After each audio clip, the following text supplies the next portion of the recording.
We had done nothing wrong. We were the, victims of an attack.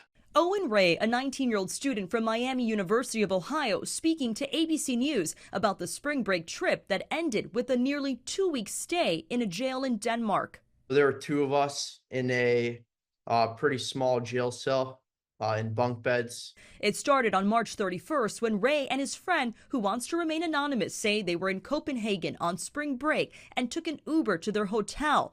Ray says they canceled the ride when they realized they put in the wrong address. After we got out of the car, we walked a few blocks away. The Uber driver then drove around. He found us.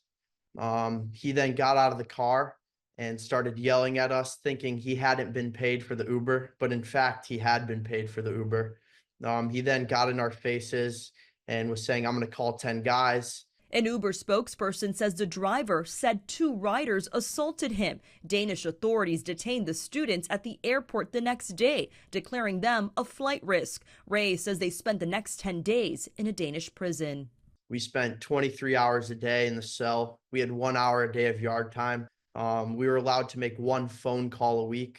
Copenhagen police said the 2 students were charged with common assault. Both students were released from prison Monday. Ray and his friend say their passports have been confiscated. They have to report daily to police until their court hearing on April 24th. For as far as I know at the moment, we're still waiting for either the investigating police to decide not to pursue the case or for a trial date to be set.